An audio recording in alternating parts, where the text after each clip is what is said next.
Au moment où le confinement a sonné, nous étions avec toute mon équipe en Belgique pour présenter Jazzbox et Columbia Circus, donc mon spectacle immersif. Donc ça a été évidemment assez difficile, cette annulation. Elle a bien sûr des conséquences sur notre avenir, comme tous, évidemment. Nous sommes rentrés à Bordeaux. Les mois qui suivaient, les semaines qui suivaient étaient extrêmement chargées, puisque j'avais plusieurs projets en cours. Évidemment, la saison suivante à préparer. On avait, avec Carl Carniato, prévu de tourner un petit film qui allait augmenter au niveau numérique la caravane Columbia Circus. Nous avions évidemment Échelle Céleste, ce gros projet qui lui devait prendre fin à l'été, qui est donc un projet d'un observatoire miniature en collaboration avec l'équipe Potioc de l'INRIA, et avec Martin Hachet qui pilote ce projet, et Pascal Bordet, directeur du Labo d'astrophysique de Bordeaux. Donc nous avons été là pour le coup très empêchés, puisque une partie du travail était de tester du matériel, de le mettre en route, etc., de le fabriquer au lab. Et évidemment, la collaboration s'est avérée difficile à distance, voire impossible, voilà, sur cette partie. Ensuite, j'avais un nouveau projet à écrire, Radio Box, qui est la prochaine création de Lena Daisy.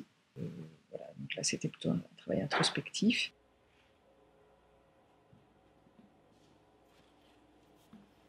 Il m'a d'abord mis dans un état de torpeur, c'est-à-dire une incapacité à agir, à penser, à réfléchir à ce qui se passait, à mettre en place des choses. Moi, j'ai été très, très étonnée et éblouie par ceux qui ont su rebondir dans les quelques jours qui ont suivi cette annonce, qui tout de suite ont produit, ont créé, ont partagé leur création. Moi, j'avoue que j'ai été, et je le suis toujours d'ailleurs, pas du tout dans cet état.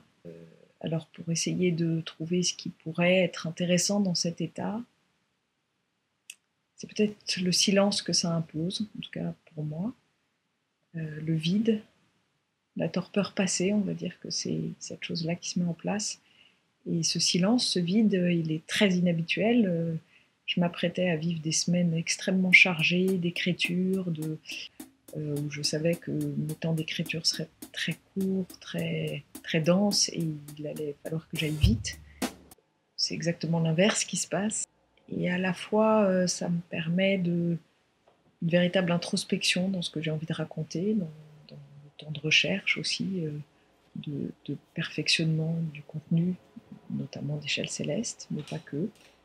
Il manque sans doute quelque chose de très important que Lacan a privilégié comme étant la fonction de la hâte.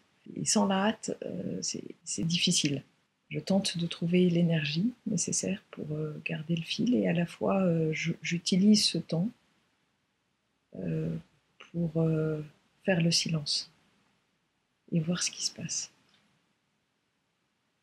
Et finalement, ça se met en écho avec mon travail qui parle de l'absence et du vide. Quelque part, je me retrouve dans l'une de mes boîtes.